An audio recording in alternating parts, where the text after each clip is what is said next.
right, good people. Blessings, peace, and blessings to all of you. This is Damon Richardson, your friendly and favorite neighborhood apologist, for another edition of Urban Logia Live.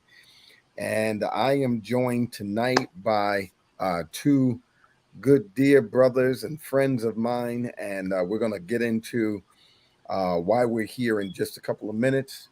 And let's go ahead and do a couple of things while we are getting people in. First thing is make sure that you share. If you'll help us out and share on your either your page or even in your inbox, send it to a couple of people. That helps the algorithm, and so the more people tune in, the more people will actually see it. So help us out if you can. Let people know, especially as they're getting out of. Many people are in Bible study tonight, so they should be out by now, and so this will be a good time for them to jump on and be part of this conversation. So, as is customary, take a couple of minutes and rep your city. Let us know where you're watching from, whether it's Pittsburgh or Philly, or whether it is Memphis, Los Angeles, Dallas, Texas, wherever you're watching from. Let us know where you are watching us from. And also, if you have not subscribed to the Urban Logia channel, go ahead and hit that subscribe button and the notification bell so that you can be notified whenever we go live or whenever we upload new content. And so, okay, here we go. Somebody else. Chris. All right. Apologies. Yeah. There we go. There we go. All right. We've got a full screen tonight. And I'm excited about this conversation. And let's see who we have in the audience. Leon, I see you. Mr. Phil Fox. All right. All right. All right. Nate, I see you. Chris, blessings to you. Devin, Derek. Let's see who else. Honey Bun from Florida. Okay. All right. Wonderful. We're grateful for all of you on tonight. Keep hitting that share button. Let's get those numbers up. And we are about to get into it. And let's see here. Hold on just a second. Let's make sure we. Excellent. Excellent. Good deal. So, all right. So tonight, we've got an incredible conversation, a lineup tonight of speakers, and many of you who are on, you're already familiar with most of them, but we'll do a little round robin intro. But tonight we're going to be talking about the upcoming Contenders Conference next month in Detroit. You don't want to miss that, of course, because this is one of the premier apologetics conferences. Just got kicked off last year. And already it is by far one of my favorite conferences. And you know, the added bonus, it is in Detroit. And so listen, we're going to give you 100 reasons at least tonight as to why you want to make it to this conference. And so I am joined by three esteemed and honored guests, and we'll start with Pastor Ken. We'll start with you. We'll do a quick round robin. Just tell us who you are, a little bit about what you do in ministry, and we'll go ahead and get started.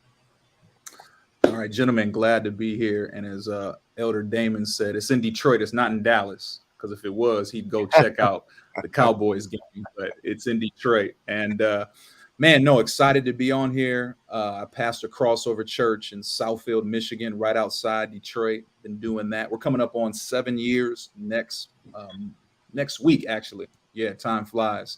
And so I pastor that local church, as well as I'm what they call a church planting catalyst for Sin Network, where I help people start churches, find church planners. And so just enjoy being part of the ministry. And man, just excited to be on here. As I tell people all the time, I'm a family practitioner, right? I'm just a local church pastor. I write the scripts, and then I let Elder Damon, BK, and Chris, they do all the exegetical work. I just watch their YouTube videos and preach it. And so I'm excited to be on the call with these guys. Oh man, well, That is wonderful. I got a chance to meet you last year at Yep. the inaugural First one. Contenders conference, Yeah. and man, I'm excited. I appreciate the fact that you even invited me back. You know, usually I'm a one and done. Once they have me, they're like, "Man, we can't have this guy back." Yeah, No. yeah. Well, we need you to come back and clean up your mess. That's what we Ah, so, Oh man. All right. yeah. Alfredo Valentin, my yes, brother sir. from Yes, New sir. York. All right, New York in the house. Talk to Yes, us, man. sir. So yeah, so my name is Alfredo Valentin, but in these YouTube streets, I am known as BK Apologist. This October, I will be 33 years in the faith, and I defend the gospel against heresies that focus mainly on Black and Brown believers. And I'm here and I'm ready to rock. Let's go. Let's do it. Yep. Let's do it. All right. And the apologist in Detroit, Chris Samuel. Talk to us, man. What's going on, everybody? Happy to be here, kind of stepping in at the last minute.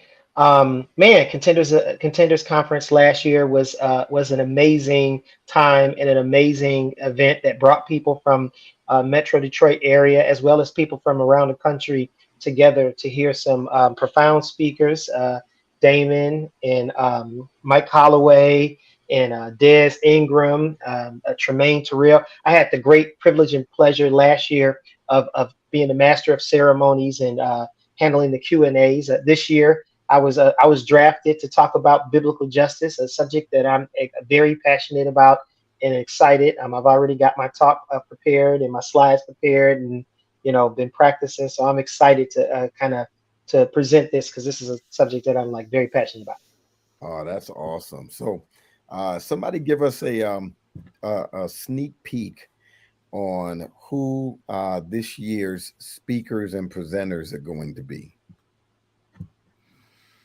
Yeah. Chris, I'm gonna throw you the alley oop, man. Go ahead and dunk it. All right, all right.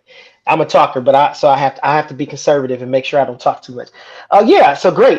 Yeah, the presenters this year, for starters, we have Pastor Ken himself, the host pastor. He's going to be presenting for us, or not for us. He's going to be presenting at the conference. This year's conference, the main the plenary speakers or the speakers where all of the conference attendees will be in together to hear is going to be themed on the book of Galatians. So Pastor Ken's going to be presenting one of those sermons. Damon, you're going to be presenting one of those sermons or one of those messages coming from the book of Galatians. Pastor Mike Holloway is going to be presenting one of those messages from the book of Galatians. And then Pastor or retired Pastor Stacy Foster, another local Detroit speaker, he's going to be presenting the fourth main session message during the 2-day event. In addition to that, we're going to have a Q&A session where we're going to have some of the apologists from around the country who are just going to be here at the conference. So they're going to be participating in the form of a Q&A. So you'll get some people like Dee New, who's known. She works with a lot with BK apologists in the bodega, as well as with why am I forgetting Vocab his Malone. vocab Malone? Hey, why am I drawing a blank on vocab Malone of all people? She It pretty works a much lot with vocab moderates Malone. every apologetic channel, like Right, every. and she's a prolific moderator for a lot of the YouTube channels out here. We're also going to have Colin the Ambassador coming in from Ohio. He's a SDA apologist. He'll be there, and we're going to have Mr. Phil Fox, Native American apologist, who's local here in Michigan. He's going to be there at the conference, and he's going to be participating in the Q&A. We're going to have one of the members of Pastor Ken's church, Tremaine Terrell. He's going to be presenting on apologetics. It's kind of a one-on-one or basics or intro to apologetics, explaining how people can understand apologetics as well as participate in it. We're going to have who else? We have Pastor Mike Holloway. He's going to be doing a breakout session on the Hebrew Israelites. He's probably one of the 2 or 3 top Hebrew Israelite apologists in the country. We're fortunate to have him speaking at the conference this year, and he's going to be speaking in his area of expertise. We're going to have this guy over here, Mr. Alfredo Valentin. A lot of people are familiar with him from his own work. He also was one of the guys that prepared Vince Bantu, helped prepare Vince Bantu with his debate a few years ago against what was his name, BK? Jabari Osase. Jabari Osasi, right. So yeah, so BK is going to be presenting on the Comedic community. That's a area of his expertise. He's one of the top Comedic Christian apologists that addresses Comedicism in the country. So we're going to have him speaking on his expertise. And then again, I'm going to be speaking on biblical justice. So and then we also have the great privilege of having Des Ingram, who spoke last year. He's going to be one of our NCs, along with the real the real Veda MC. He's going to be here also helping to MC the event. So it's going to be an exceptional time. We're expecting double the attendance of what we had last year. And last year was an amazing attendance. There were just people all over the place. I heard conversation after conversation of excited people that were just so engaged with the content that was being presented, and just happy to be able to fellowship with people that they may have met on YouTube or social or Facebook, and meeting those people in person. So it was just an amazing time. Incredible, man. This sounds exciting. He knows the conference more than me. Oh, yeah. Listen, y'all, get these numbers up. Please do us a favor. Share this on your page. Let people know that the conversation is going on over here about the Contenders Conference. We really want this conference to, we want to double, triple the attendance if we can. And this has nothing to do with making money. This has everything to do with equipping believers to share their faith effectively, to be able to defend their faith, and to be able to have confident engagement in social spaces, the marketplace, wherever they are, about the Christian faith, and know what they're talking about, and know how to give those answers and to pushbacks and contentions that people have of the Christian faith. So throw out some dates. What are some dates? Where can people go to register? What day? Give us some dates and some times and all that good stuff. Man, we're about a month out. It's Friday, October 13th, and Saturday, October 14th. So last year we had a little over 200 people. We did a survey, and everybody enjoyed the conference. There was one thing that people said we need to improve on, and that was it was too much for one day. We want more. And so we're giving everybody more. So it's going to be 2 days. It's going to kick off Friday at 7. And that's going to be a service. That's just going to be the precursor to really the appetizer to what's to come. And then Saturday, we're starting at 9 a.m. for people who want Q&A, going all the way to about 5 o'clock. It's Phil Fox. He's going to be there, and he's talking about the master class. Elder Damon, he's going to be doing a class on how to preach powerful sermons. So this year, we actually have add-ons. So not only can you come to the conference, you can also add on to your ticket. And what that means is you have 2 hours in a closed group, just dealing with homiletics, how to preach in a small group, having discussions, and that's going to be great as well. And then we have several breakouts that are happening. So you got 4 options. I think there's going to be about 4 sessions of breakouts as well. I know someone posted, will it be broadcasted on YouTube? And what we did last year, we didn't live stream, but we did record it on a high level. And about a month after that, we put it on YouTube, and you can still go check that out. The reason we can't live stream is there's like 4 speakers at once in different rooms. And so we record it, and then we put it on YouTube afterwards. But hey, I think right now it's about $20. We're doing an early bird special. And guys, I don't know if you remember last year, as Elder Damon talked about, we definitely don't make any money because last year was only $10. I want you to think about that. For the quality of conference, it was only $10. This year, it's 2 days. It's $20 with the early bird special, I believe. And we pay for your lunch. You don't have to go anywhere. Everything's right there. This year, we're going to have T-shirts if you want to pick them up. I mean, it's high class. And this was our first time as a church doing a conference. And I'll be honest with you, it went better than I thought.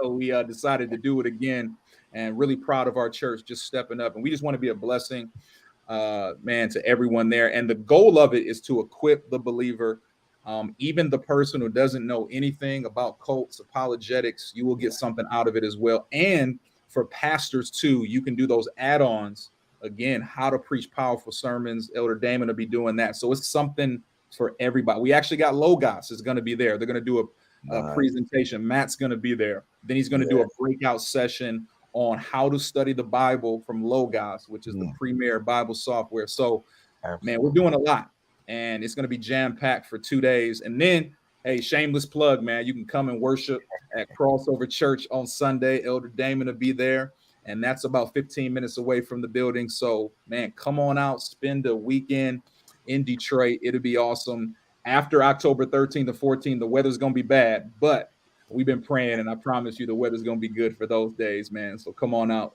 Can't wait to see you guys. Now, am I going to have to bring my own pizza with me, or is Detroit pizza okay? Shots. Listen, man, I don't know about Hey, Mr. Empty Plate. Mr. Empty Plate. Yeah. Now I told you about cornbread, man. We're gonna still go there. I can vouch on that. Hey, I sent him a picture of some chicken and waffles from Cuzzo's. He seemed a little interested in that. So just throwing that out there. Yeah. Okay. Oh man. Listen, Hey, real quick though. So today there's a Comedic community leader that's trending today for all the wrong reasons, and we don't need to talk about him. And if you don't know who he is, you might know him when I say he ran from somebody who's on this panel. That's it. I think that's a good reason to kind of talk about the significance of the Comedic community, and for BK to kind of share a little bit on what he's going to be presenting. You know, what's the reason for you presenting on the Comedic community? I think you stole Damon's. No, my bad. That was perfect. I was about to lob to him anyway, so that was good. Well, I mean, yeah, it's interesting because as urban apologists, we tackle various Black identity cults, and what's interesting with the Comedic community is you probably know people who are involved, but don't know that they're involved, right? Because like with the One West Hebrews, you see them. They're in the corner Saturday, spike shoulder pads, yelling at people, right? But those who are in the conscious community, that's your barber, that's your schoolmates, that's your teacher, and they come across pretty, regular people until you get into these particular topics, right? Which makes them maybe more dangerous because they come across as just regular folk and who love Black people and want the best for Black people. And they speak in a manner in which resonates for Black and brown people. They know how to touch all the right points. They start scratching that itch that you have in the ear, the Bible talks about, and the rhetoric sounds great until you start taking a deeper dive in what they're really trying to teach. And the conscious community is basically a very loose confederation of various Black ideologies who purport to want to fight for equal rights and for the equality of Black and brown people, when in fact it's really about revenge. So Alfredo, tell us what are some of the not only just the ideologies that you'll find in the conscious community, but some of the different kinds of groups that you'll find. Who's all included in the conscious community? Sometimes there's some debate about who's really in the conscious community, who's not. And tell us a little bit about that. Well, you'll find people like the Moors, everybody, right? The 5% Nation, Zulu Nation. Depending who you ask, some Hebrew Israelites, right? The more RBG Hebrews that would be known, the more the ones that don't hate Africa, because there's certain Hebrew factions that actually hate Africa, believe it or not. And then you have within the Comedic realm, you'll have those who are Reconstructionists, meaning that they're trying to cobble together the actual ancient Comedic belief system. But then you have others who use Comedic, the Comedic worldview in a more secular fashion, in a more political fashion. So that's just some of the people that you might come across under the umbrella of the conscious community. Got you. Okay. And the different kinds of ideologies, if you didn't already mention that. Yeah, 5% Nation. Got you. Like I said, within the Comedic, you have those who are practitioners of the spiritual systems, then those who are more political minded. You have the Moors, certain Hebrew Israelites, some certain Muslim factions. It's a loose confederation. And in fact, most of Right. them, there's a lot of infighting, but the one thing they agree on is that the white man's the devil, and we got to get ours. So. Gotcha. Now, there's a historical ebb and flow with conscious community kind of groups. Like, of course, there was a time when you're from New York as well, so we at any time in New York you could have found almost on any block some 5% cats. You could have found some Moors, Nubians, all these different groups. Some of them have seen resurgence, some decline, and in your view, what's kind of making its comeback, and what's kind of on the decline? I remember the Hebrew Israelites, honestly, from the 80s and 90s. So it blows me away, like there's such a big thing now. I've been dealing with these groups for many years, and but they were never really as large and as prominent as they are in our day, of course, in the social media kind of age. Right. But what's making a comeback? What's declining? Well, declining, I would say the 5% nation. They still gather on 125th Street, but it's more of a older generation. They're not very evangelistic.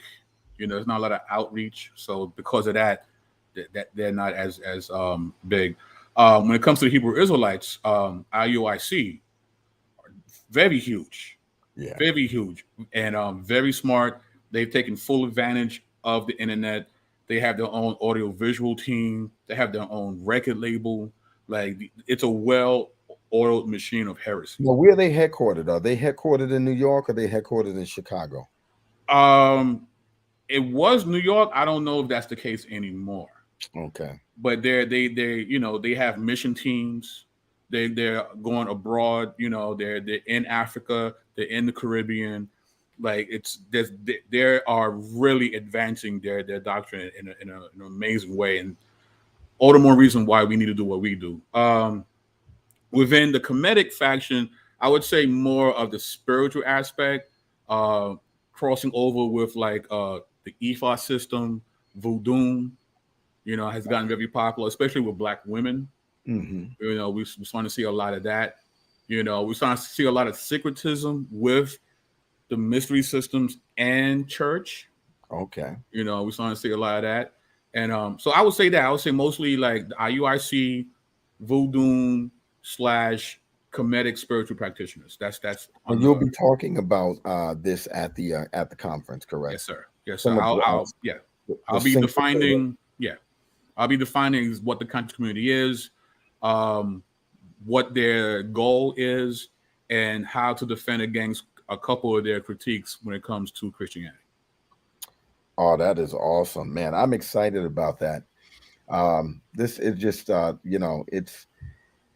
it's incredible, what's out there, with this assortment of ideologies and like you said, my man said, it's a well-oiled machine of heresy. So that's a good way to put it. That's a really good way to put it. Pastor Ken, now the Contenders Conference is your baby, man. This is your vision. And how long have you had this vision before it launched last year? And tell us a little bit about some of the maybe the obstacles and the challenges that you had and your team faced essentially prior to it launching. Yeah, so our first time doing this conference was last year, around the same time, October.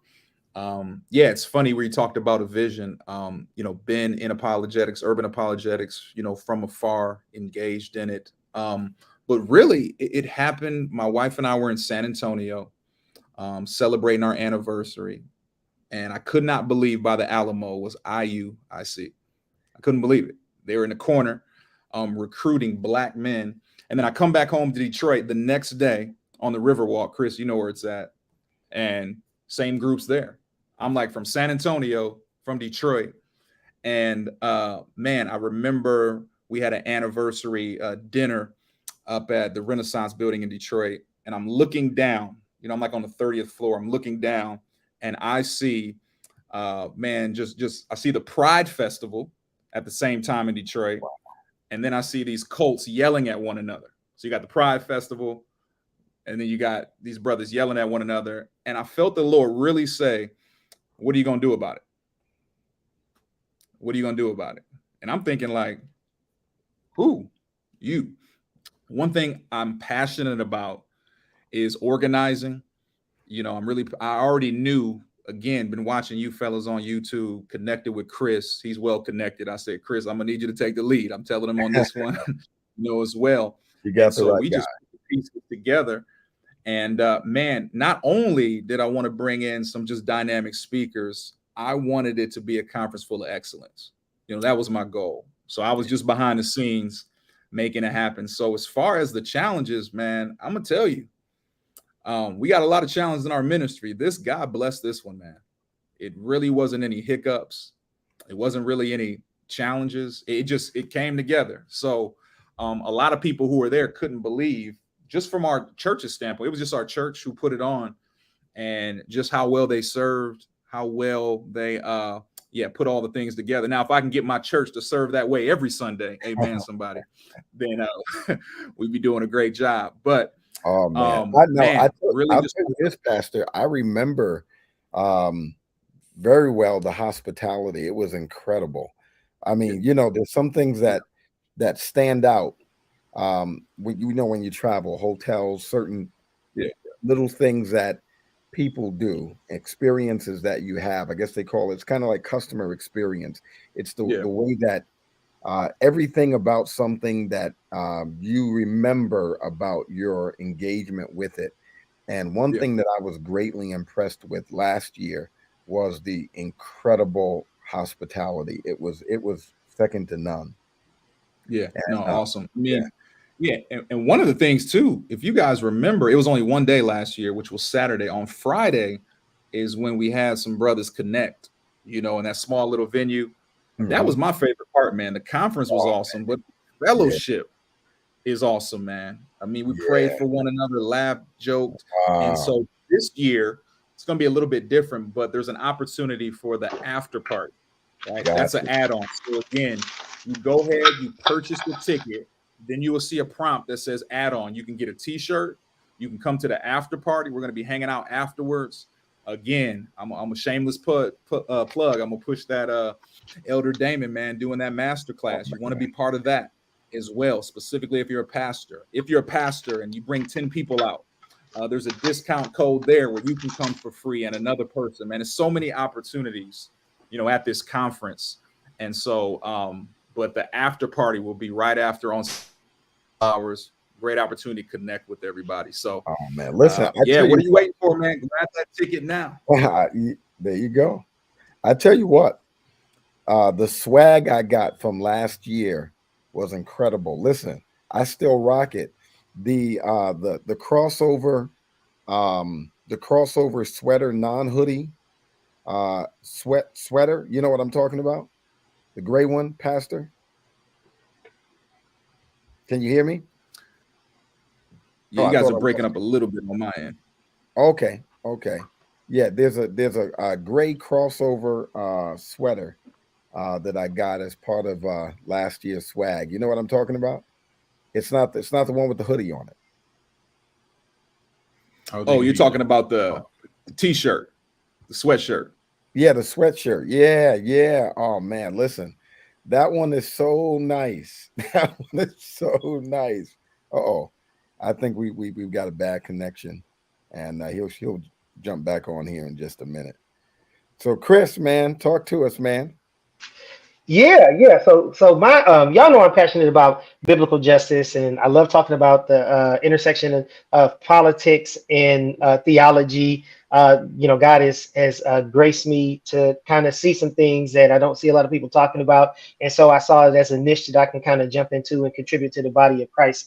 And so, yeah, just to kind of narrate things a little bit, back in 2018, there was this statement on social justice that came out of Dallas, where a bunch of churches came together to try to address the reality that parishioners, members of churches, were beginning to become greatly concerned about justice and how certain groups of people were treated in this country, in light of all of the video footage that was coming out of interactions between police officers and citizens. So justice just became this very prominent thing on the forefront of Christian.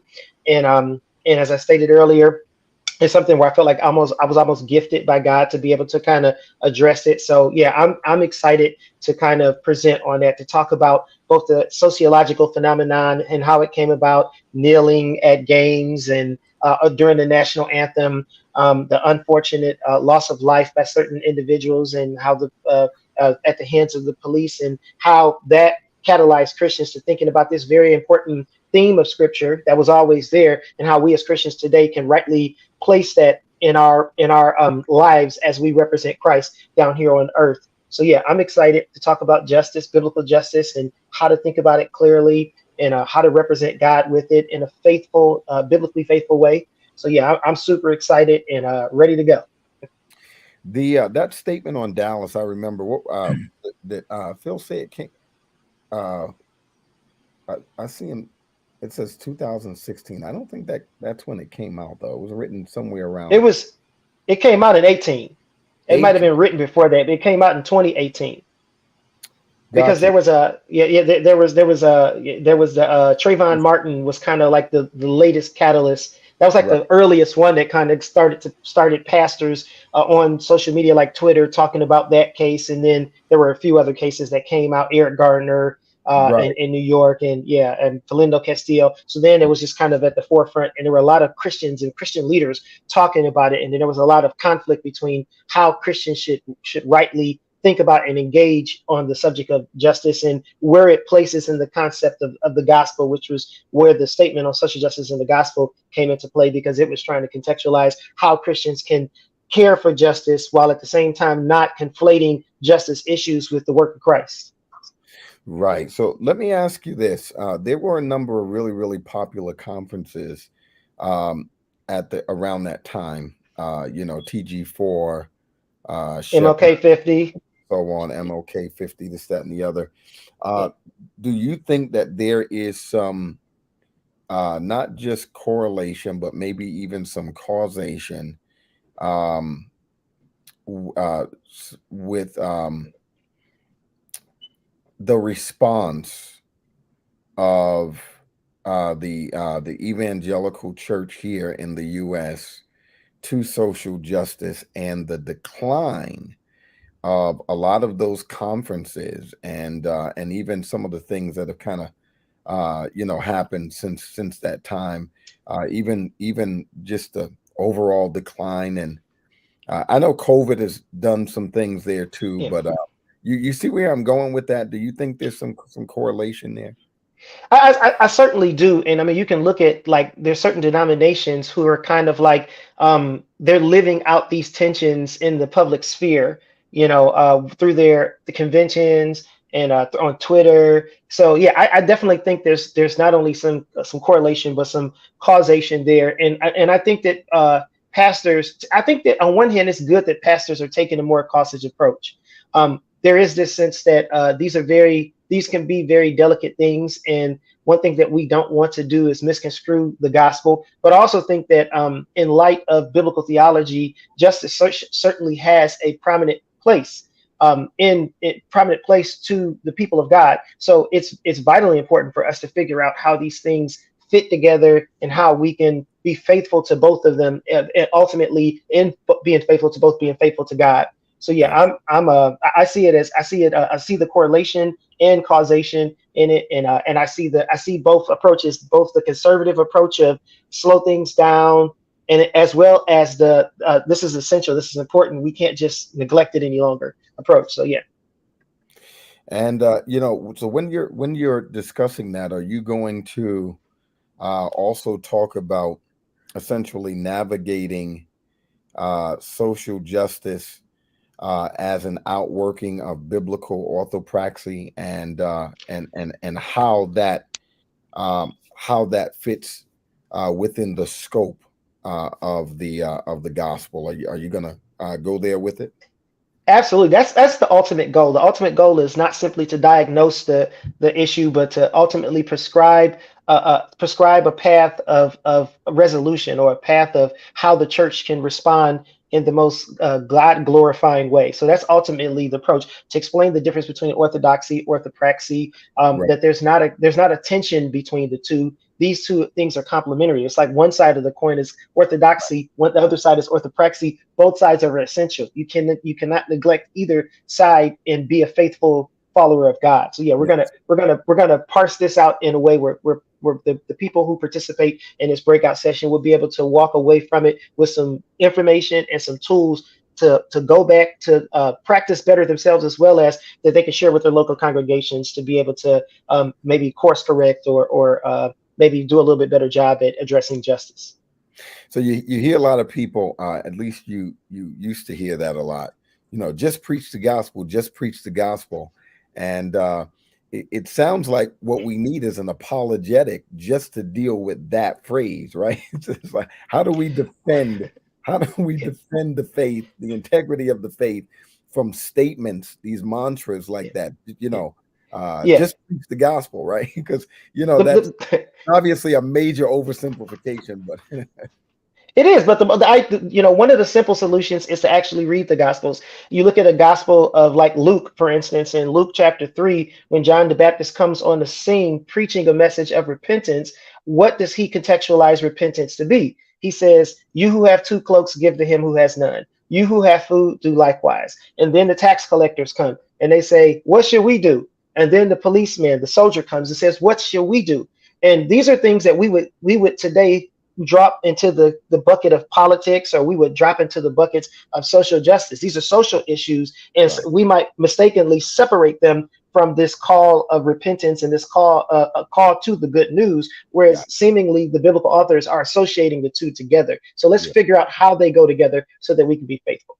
Right, right. Wonderful. Yeah, a lot of things get conflated in our day and time with things like socialism and Marxism, and that makes it really easy, I think, for people to not engage as well with the topics, because once it's conflated in their minds with these other things, they just dismiss it, and I think that's where stigmatizing things has just really run a number on the church here in the West, especially in the U.S., is that it's gotten so good with being dismissive by creating these kinds of stigmatizing terms, a cultural Marxism, and as soon as any word or phrase is evoked that would seem to um, there we go, um, remind them of whatever they heard about it. That's just kind of a signal for them to just kind of dismiss the conversation.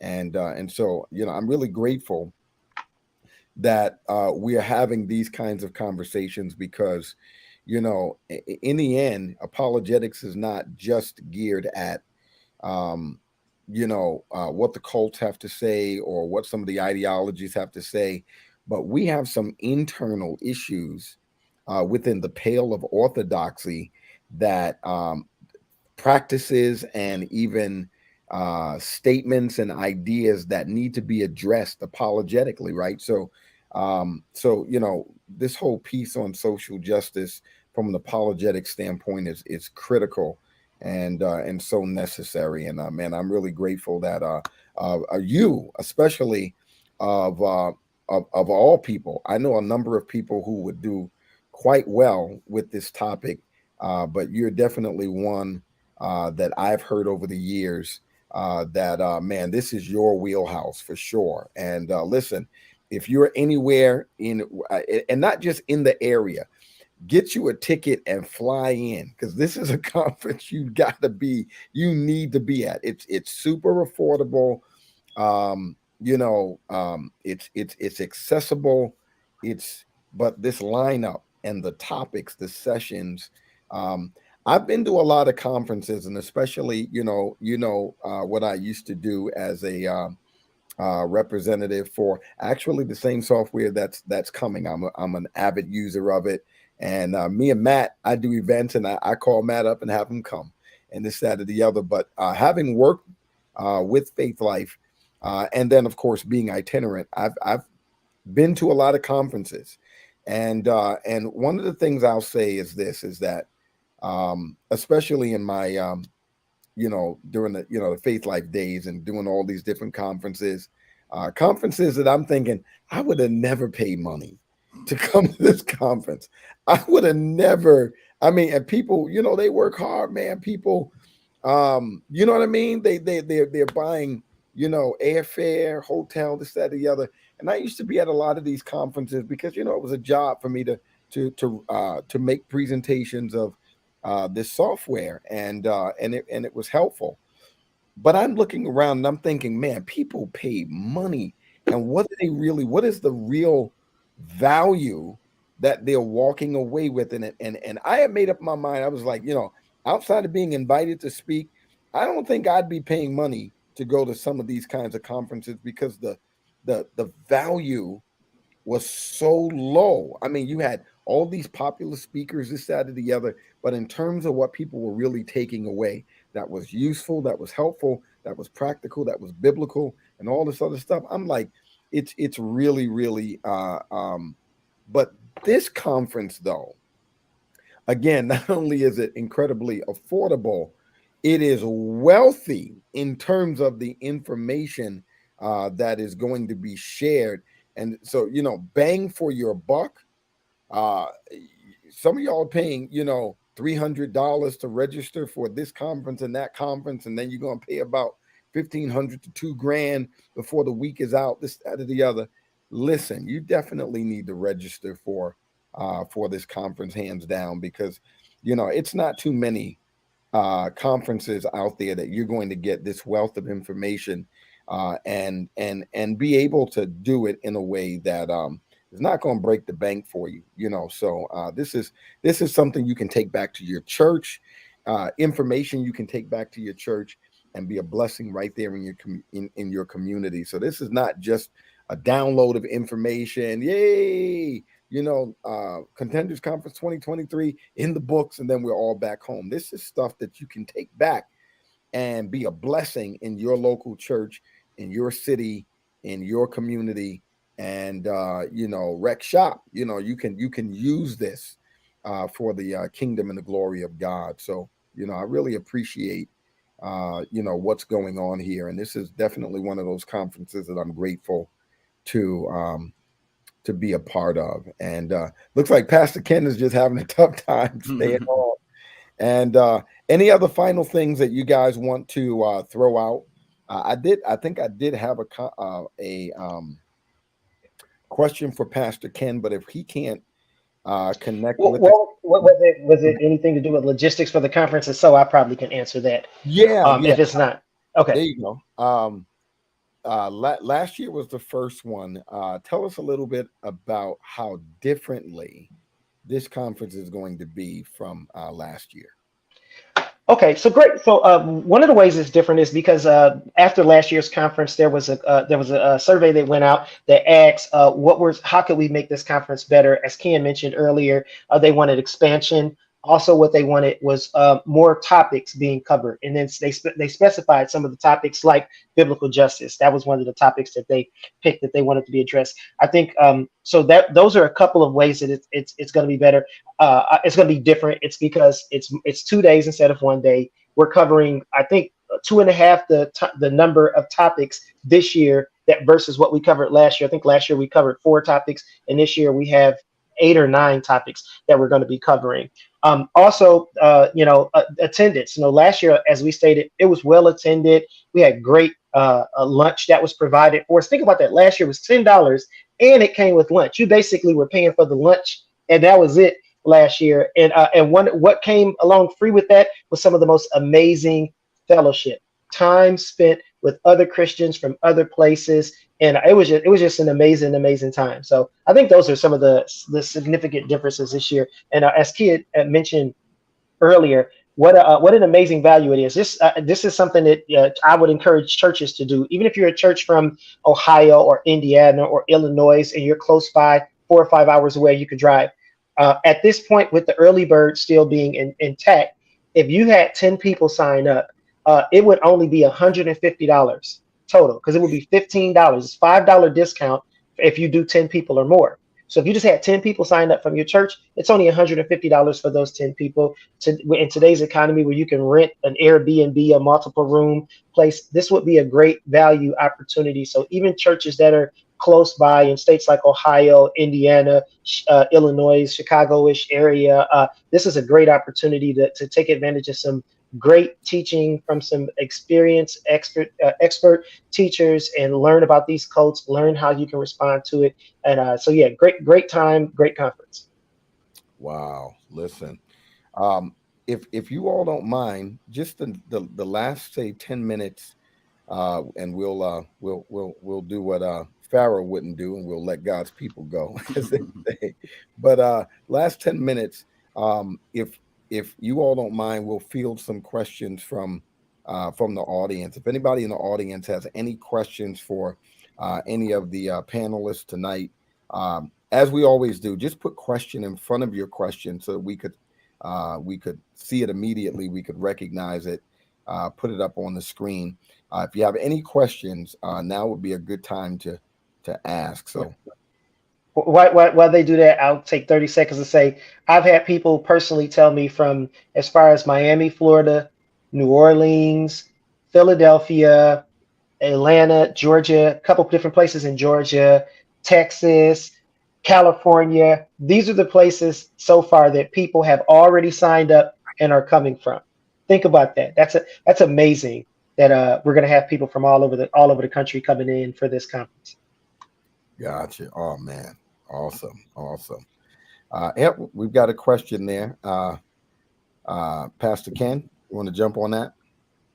All right, I'm back. Can you guys hear me? We got you loud and clear. You know, ever since Elder Damon said, what were the challenges? My internet has been a challenge. But I'm back. Man, so let me just say this, man. Desmond, he's part of our church right now. Tremaine's part of our church, man. Just inside of our church, man, we got some heavy hitters. So I'm excited about that. But Des, he did a great job last year. He's going to be hosting with Veda. And so he's trying to be funny. You know the topic lineup. You helped me this year. But one of the differences, and Chris was right on point, kind of the topic this year is gliding through Galatians. And so on Friday, we're going to deal with Galatians chapter 1. We're just going to take a pericope of scripture and dive into it from an apologetic standpoint. And then we got Mike Holloway early morning on Saturday. He's going to do Galatians 3. And then my pastor, Stacy Foster, he's going to do Galatians 4. And then Damon's going to shut it down. I think we got an organ this year for you, too. Oh, man. He's going to be doing he's going to be doing Galatians 5. Yeah. And so we're literally just gliding through Galatians, man. So we're going to show people how to preach apologetically from a book as it talks about our identity in Christ. So that's going to be powerful. So that's the change this year. And then we have the breakout sessions. It's a la carte, right? You might have 3 going on at once. You just pick one. And some of them are rotating twice, so you won't miss anything. Okay. And then again, man, do not sleep on those add-ons. It's very important. If you want to come to the after party, it's for everybody. I think that's an extra $10 or so. We're going to have T-shirts that says Contenders 2023. I already saw them. Man, if you thought last year's swag was good, this year's on a whole nother level, man. It's going to be awesome. And then, hotel recommendations.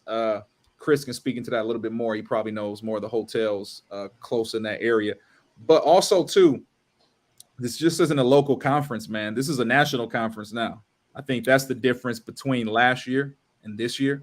Last year, we did have people who were flying in, but this year, as Chris alluded to, there's so many different people flying in. So I think it'd be a great opportunity for you and your staff, you and your team, you and the people to come, man. Use some mission dollars, man, and come to this conference. Right. It'll be a blessing to you.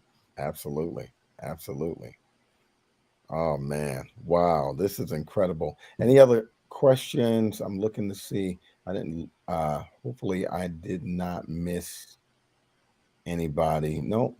Um, there we go. I'll make a Uh, quick comment on that hotel accommodation. So uh, we didn't find a hotel partner because originally this was we weren't sure how attendance would come about. And we weren't sure how many people would be coming from out of state, to be more specific. It was gotcha. only after so many people who started calling or announcing that they were coming in from out of state, but it was a little bit late for that. So I put in a couple of zip codes, one where the church is at, another in a neighboring city, both which should have a good 5 to 10 hotels that's within 5 to 10 minutes of the actual venue where the conference is going to be held.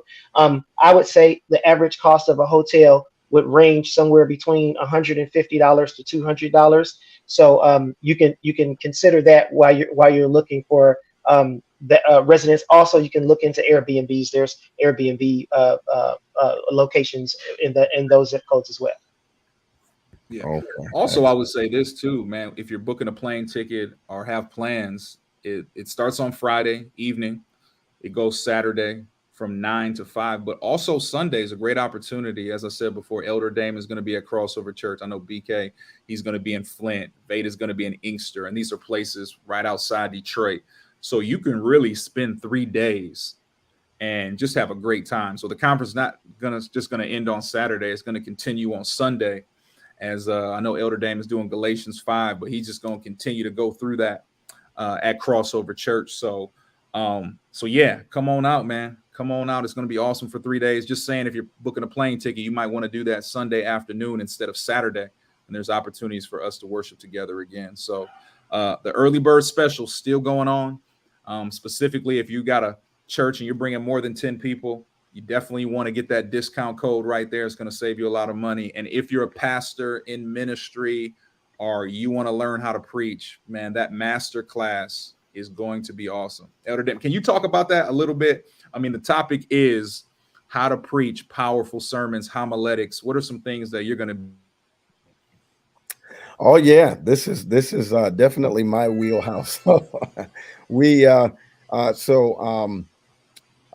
there'll be a combination of things going on, but definitely homiletics and hermeneutics, because there's a natural relationship, especially for the person that's exegeting the text.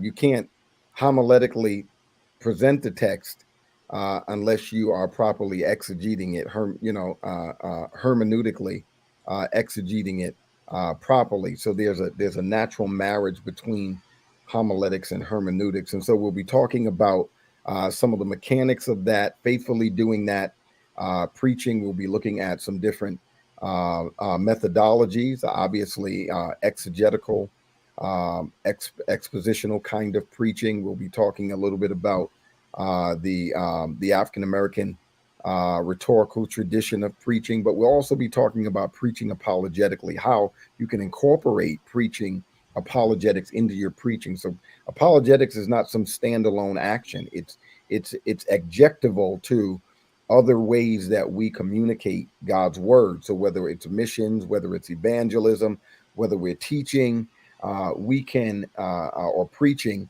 we can do all of those things apologetically, which means that there are aspects of that communication wherein we may need to be deconstructing some wrong ideas and then reconstructing, obviously, the truth of God's word, or defending the faith in some way. And so we'll be talking about the need for preaching to be more apologetic in churches, and I'll be showing how we can incorporate apologetics into our sermon mechanics and sermon prep. So I'm really looking forward to that. I guess masterclass, I guess is what they call it. So Masterclass. Yeah, and just one last thought about the masterclass. So that's an add-on again. It's going to be a smaller class for about 2 hours, a great opportunity to ask questions. You have to sign up for that one to get the video, because I really want you to be into that class, because you're really going to get some one-on-one, some groupthink coaching. And so that's just going to be specifically for that class. So you want to attend that. And even if you miss some of the other ones, you're going to get the recordings of that. But any masterclass, that is just for the people who signed up, just an extra incentive to be in that class. And so, yeah, just peruse the website, go to crossover.church/contenders, or you can go straight to our website. You'll see all the information there, all the opportunities to add on. And man, come, it's going to be a great time, great fellowship. And man, yeah, www.crossover.church/contenders. Church / Yep. contenders. www.crossover.church / boom. Yep. Go right there. And yeah, I can't believe we've been talking about this for a year. I remember, Chris, we talked about it right after. I'm like, we locked up Elder Damon. I don't even think he got on the plane. I locked him up again. and now we're here in about a month, man, and brought BK alongside and some other people as well. So it's going to be bigger and better. And I'm just excited to see all of you again. So let's do it. Oh, man. Fredo, man, any final words, anything that you'd like to share with us as you close us out? We'll get you to pray us out but share anything. Tell us what you're doing, anything upcoming on your channel, anything that you'd like to share with us. I mean, right now I'm just focusing on just really finalizing what I'm going to be speaking on at the conference. I mean, people always joke with me that I have like 1,001 slides, you know, and because I like to be thorough, I like to cite my sources. So, you know, I'm just trying to whittle down what I have to fit a 40-minute lesson. But I'm looking forward to not just sharing, but also like what Ken said, the fellowship. You know, a lot of us became great friends on the internet, you know, and it's so rare when we all could be organically under the same roof, you know, and I'm really looking forward to just spending time with people that I've grown to have just great love for, like people who are really family, even though we're not in the same zip code or in the same, you know, vicinity. So I'm just really looking forward to seeing my people. So that is really true. We have an incredible growing community and family of brothers and sisters in Christ that, man, you know, for the most part, that this is where we met. And we have many of us have gotten a chance to meet across the country and at different conferences, and this will be another opportunity for the urban apologetics community, which is vast now. It's huge, to come together. This is a great opportunity. So you know, fam, if y'all are out there listening, definitely make arrangements, make preparations to be at this conference. And seems like, I don't know, but it seems like for some reason Michigan, like Detroit and Flint and whatever, is just becoming the what do you want to what's the hot spots now for all things apologetics. It seems like it's becoming a hub now for some great conferences that are really on the cutting edge of what's happening. So I really appreciate that. I'm really looking forward to getting back, hanging out with my brothers and sisters. And let's see. Oh, there we go. Michelle says she's coming. All right. And Mr. Phil Fox said he's looking forward to seeing everybody there. And so listen, it's not too late again. Maybe somebody can just drop some registration links down in the bottom. It's definitely not too late to register. We are just about 1 month away. And we'd love to see you all there. If you haven't thought about it yet, start thinking about it and make plans, preparations. Come on. We want you to get there. And this is going to be a powerful conference. And we're grateful again. So final words. Chris, any final words before we go? Hey, come to the Contenders Conference. You will not regret it. And there it is. You had it. You heard it.